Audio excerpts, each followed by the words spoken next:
Hola, ¿qué tal? ¿Cómo les va? Espero que anden muy bien. Voy a hablar del caso Lucía Pérez.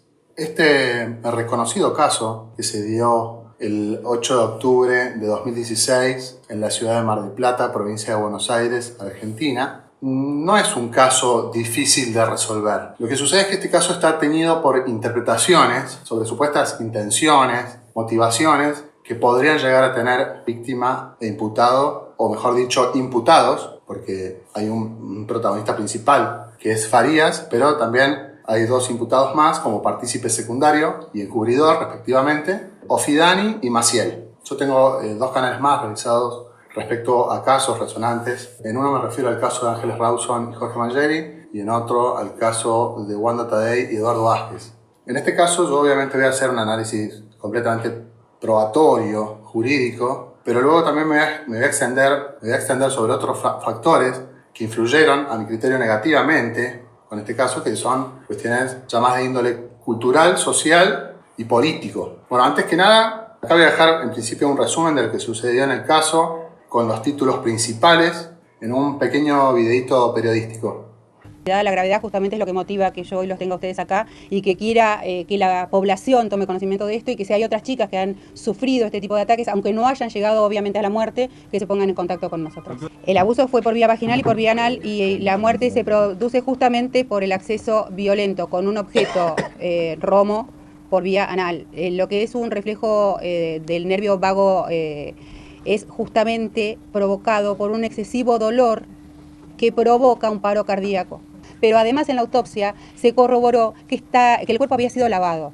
Entonces, evidentemente, por eso digo que es un homicidio criminis causa, se trató de tapar el hecho anterior, que es la violación. Doctora. El cuerpo estaba total y absolutamente vestido, no le faltaba ninguna prenda íntima, estaba preparado para que esto pareciera una sobredosis. Los médicos forenses, quienes coincidieron en un punto fundamental, ¿no? ¿Por qué murió? ¿Cuál fue la causa por la cual murió Lucía? Hablan y coinciden todos en una asfixia tóxica.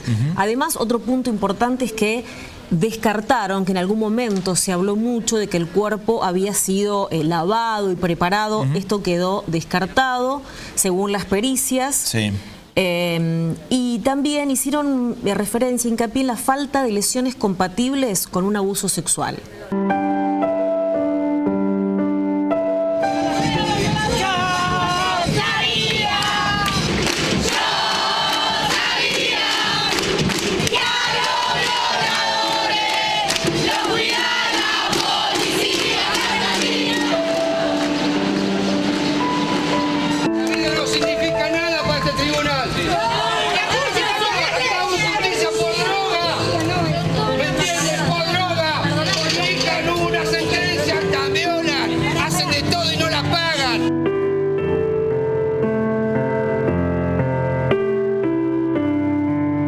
Bueno, exactamente, estas son las noticias que me gusta dar y estas son las noticias que realmente me esperanzan en cuanto al proceder de la justicia, porque recordemos que a Lucía Pérez la asesinaron dos delincuentes hace 4 años, en octubre del 2016, y la justicia solamente los imputó por venta de estupefacientes, o sea que se olvidaron que Lucía había sido violada y que había sido asesinada por estos dos delincuentes. Por suerte, esto llegó a casación, este fallo que lo sobrevolé nada más, dijo esto es un papelón, hay que hacer un nuevo juicio, se va a hacer un nuevo juicio, por suerte.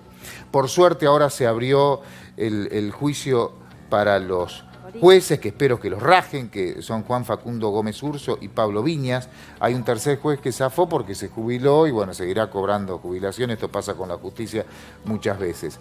Primero voy a hacer un análisis sobre los hechos consagrados, sin tener en cuenta las intenciones, motivaciones que podrían desencadenar la decisión de cada uno de los protagonistas. El 7 de octubre, un día antes de este suceso, se conocieron Lucía y Farías. ¿Por qué se conocieron Lucía y Farías? Porque Farías y Ofidani tenían un comercio ilegal en el que vendían drogas a menores en la puerta de los colegios. Out. Muy mal. Pero ahí es donde se conocen Lucía, que tenía 16 años, y Farías, que tenía 23. Él le vende droga y ella le queda debiendo 100 pesos, entonces se intercambian los teléfonos y quedan como que se van a encontrar después para así ella le da los 100 pesos que le debía. En ese contexto ellos mantienen una charla muy fluida el 7 de octubre, donde, bueno, el típico chamullo, por así decirlo, donde se intercambian gustos y opiniones personales, se mandaron algunas canciones, bueno, hablaron boludeces, digamos, y quedaron en verse. También pareció haber un interés de ambos en juntarse y ver qué onda. Ahora los 100 pesos era la excusa para verse. Incluso ella le comentó al hermano, y el hermano se ofreció a acompañarla por tratarse de un hombre, y ella dijo que no, y ya medio como que habían arreglado para verse. Después de unos idas y vueltas, de días que tal vez no pueda, o tal día sí, tal día no, decidieron verse al otro día, o medio como que lo decidieron en ese momento, ese sábado a la mañana.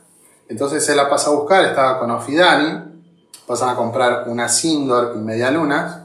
No me critiquen por esto cuando digo, pues son hechos, digamos, yo estoy diciendo qué fue lo que pasó, nada más. Y ahí se van a la casa de Farías y Ofidani se va, o sea, se quedan ellos dos solos en esa casa. Entonces ahora me voy a basar un poco más en lo que tiene que ver la prueba científica, para analizar qué puede haber sucedido dentro de la casa. A Farías se lo acusa de abuso sexual seguido de muerte. Según desprenden los signos de la autopsia realizada sobre el cuerpo de Lucía Pérez, se puede desprender que 1. No recibió golpes, no tenía lesiones de ataque. 2. Tampoco tenía lesiones defensivas, es decir que no tenía ninguna lesión en el cuerpo. 3. Concretamente y sin disidencia alguna, es decir, todos en conformidad, todos. Nadie objetó esto y tampoco lo pueden objetar los movimientos feministas. Es decir, esto es la evidencia científica. Todos concluyeron de que no hay lesiones compatibles con un abuso sexual. Compatibles. O sea, no está diciendo que hubo o no hubo abuso sexual, sino que las evidencias físicas en el cuerpo no presentan las comunes lesiones que puede presentar un cuerpo que ha sufrido un abuso sexual, donde la víctima se resiste y termina generando determinado tipo de lesión. Hablaron de un acceso carnal, pero lo relacionaron con los típicos signos de una persona que mantiene relaciones de forma consentida. Esto fue lo que dijeron los peritos. Sucede como en el caso de Maldonado, ¿se acuerdan? Que primero la primera hipótesis era que lo había secuestrado Gendarmería, lo habían llevado a un lugar, lo habían torturado, lo habían hecho desaparecer. Y cuando descubren, y todos en conformidad, dicen Santiago Maldonado se ahogó, siguen buscando responsabilidades por lo previamente imputado sobre los gendarmes, diciendo que bueno, los gendarmes, está bien, se ahogó, o lo ahogó, entonces lo ahogó Gendarmería, o entonces como despejaron la ruta, son de alguna manera responsables porque él corrió al río, fue obligado por esa circunstancia a morir. En este caso, esta pericia, que ya se había hecho una junta médica en la etapa de instrucción, ya había determinado de que lo que había dicho la fiscal cuando empezó el caso era completamente falso. Era todo, absolutamente todo lo contrario a lo que había concluido la fiscal, que no se puede creer. Desde ese punto de vista, no se puede considerar que Farías abusó sexualmente, que tuvo la intención, la conducta de abusar sexualmente. Vamos al tema drogas, de la causa de la muerte.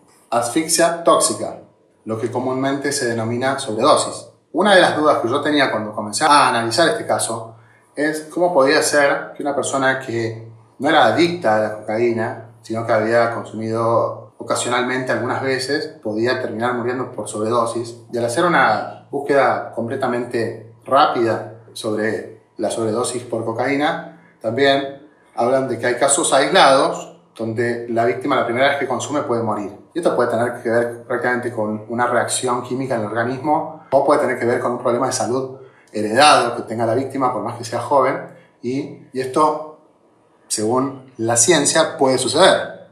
No quiero hacer mención a la posible conducta que pueda tener víctima imputado, sobre todo en este caso el imputado, de haberle suministrado la droga con la intención de doblegarla, de que pueda perder voluntad para ser abusada.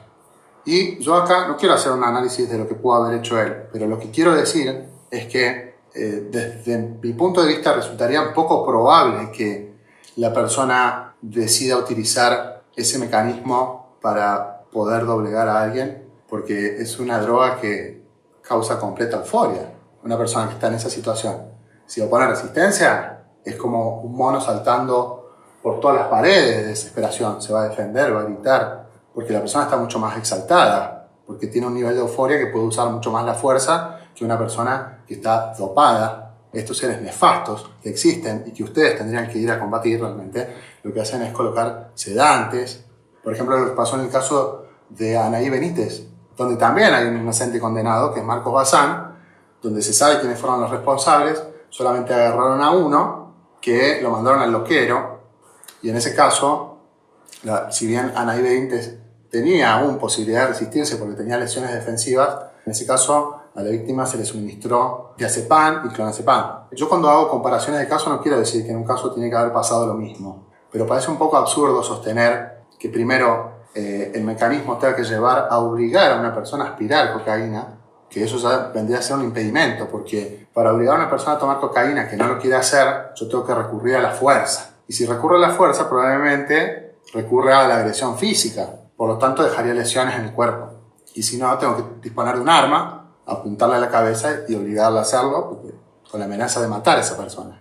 No así, suministrando en una bebida un sedante, todo es bastante más coherente con la conducta que podría tener un criminal. De todas formas, esa posibilidad la dejamos abierta ahora y después lo analizamos todo más en forma conglobada. Cuando se produce la falla multiorgánica en el cuerpo de Lucía, Farías llama a Ofidani y a Maciel, o no sé si Maciel estaba con Ofidani, y se van al hospital y lo llevan a Lucía.